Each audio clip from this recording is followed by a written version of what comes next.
Сәлем достар, біз сіздермен конус тақырыбынан алған есептерді шығарудамыз. Бізге берілген келесі есептің шарты мынандай. Қабырғасы 10, 17 және 21 сантиметрге тең үшбұрыш берілген. Осы үшбұрыштың үлкен қабырғасы бойымен айналғандағы пайда болған дененің толық бетінің ауданын табуымыз керек. Олай болса, бізге берілген үшбұрыш кіші қабырғасы 10-ға, ортаңғы қабырғасы 17 сантиметрге және үлкен қабырғасы 21-ге тең.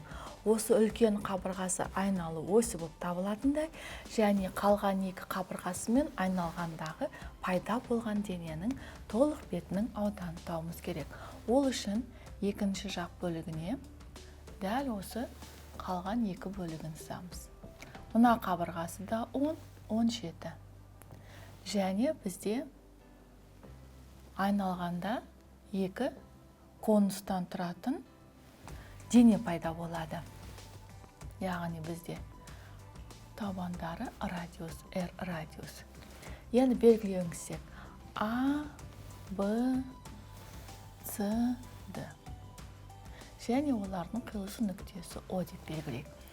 Бізге енді пайда болған осы дененің толық бетінің ауданын табу керек. Сонда бұнда толық бетінің ауданына жоғарғы бір L жасауышысы 17-ге тең болғанғадағы конустың бір бетінің ауданына төменгі жағындағы жасауышысы 10-ға тең пайда болған конустың бір бетінің ауданын қосу керек. Сонда үлкен конустың бір бетінің ауданына кіші конустың бір бетінің ауданын қосатын болса, біз пайда болған дененің толық бетінің ауданын аламыз дегенбіз. Олай болса, алдымен бізге нені табу керек? Алдымен берілгенін жазып алайық. АВ қабырғасының ұзындығы 10 сантиметр, ал ВЦ қабырғасының ұзындығы 17 сантиметр, ал үлкен қабырғасы АЦ-ның ұзындығы 21 сантиметрге тең. Және бізге берілген осы үлкен қабырғасына пайда болған дененің толық бетінің ауданын табу керек. Алдымен S бүйір беті. Қай конус? Конустың алдымен үшбұрышты жасайық. Ол бізде VCD. Осы үшбұрыштан құралған және қосуымыз керек S бүйір беті. Бұл конус мына үшбұрыштан VAD. Осылардың қосындысын тапсақ жеткілікті. Олай болса, алдымен бізге осы екі конусқа да ортақ радиусын тауып алуымыз керек. Радиустан бізде қайтып қарасақ, VD мен CA қиылысуында O нүктесінде бір-біріне перпендикуляр жасап қиылысатын білеміз. Олай болса, қиылысатын болса, бізге белгісіз CO мен AO-ны тауып алуымыз керек. Белгілеуіңізсек, CO-ны X деп белгілесек, AO-ны Y деп белгілеп алайық. Сонда бізде мұнара қашықтық X, мұнара қашықтық Y. Тікбұрышты үшбұрыш арқылы алдымен VOC үшбұрышы арқылы R тапсақ. Сонда R квадрат тең 17-нің квадратынан азайтамыз X-тің квадратына. Және екінші тікбұрышты үшбұрыш VAO тікбұрышты үшбұрышынан R-ді табатын болсақ, R квадрат тең 10-нің квадратынан азайтамыз Y-тің квадратын.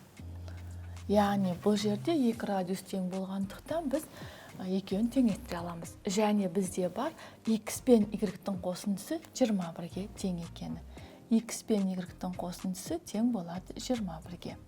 Және бізде 17-нің квадраты 289, алынған X-тің квадраты тең болады 100 алынған Y-тің квадратынан. Яғни жаңа пайда болған жүйені шығарып, X пен Y-тің мәнін таба аламыз. Алдымен X-тің мәнін табатын болсақ, X тең, ол 21-ден Y-ті азайтқанға тең. Екінші теңдеудегі X-тің орнына 21 алынған Y-ті қойып квадраттауымыз керек. Сонда 289 алынған 21 минус Y-тің квадраты тең 100 алынған Y квадрат. Соңғы алынған теңдеу тек Y айнымалысына ғана тәуелді. Бір айнымалысы бар, сызықтық теңдеу болады. Енді жақшаларды ашып ықшамдасақ, 289 алынған 441 қосылған 42Y минус y квадрат тең болады 100 алынған y квадратқа. Енді алынған өрнекті ықшамдайтын болса, минус y квадрат пен минус y квадрат жойылып кетеді. Енді ықшамдайтын болса, 42y тең болады.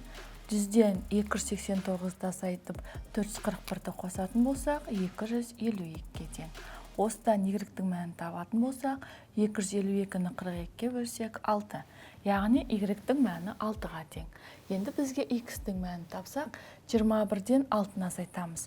Сонда x тең 21-ден 6-ны азайтсақ 15-ке тең. Енді бізге радиустың ұзындығы қажет. Оны табу үшін не x-тің, не y-тің мәнін қойып, біреуін тапсақ жеткілікті. Сонда r тең y-тің орнына қоя салайық.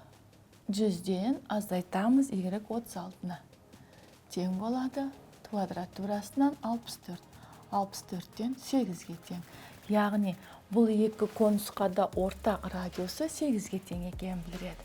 Енді бізге жоғарғы S үлкен бір беті ол VDC үшбұрышы бойынша шектелген конустың бір бетінің ауданы табайық.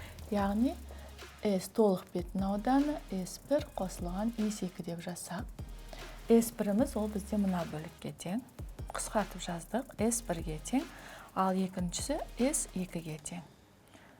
Сонда конустың бір бетінің ауданы формуласы біріншісі Пи R L-дің көбейтіндісі L1 болады, қосылған Пи R L2. Яғни бірінші жасаушымыз L1 17-ге тең болса, екінші жасаушымыз L2 10-ға тең.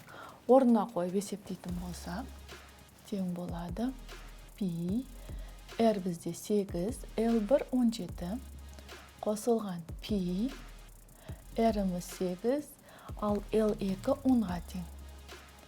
Тең болады.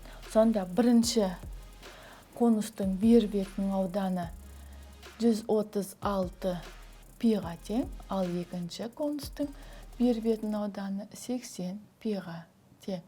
Барлығын қосып есептейтін болсақ, 216 пи сантиметр квадратқа тең.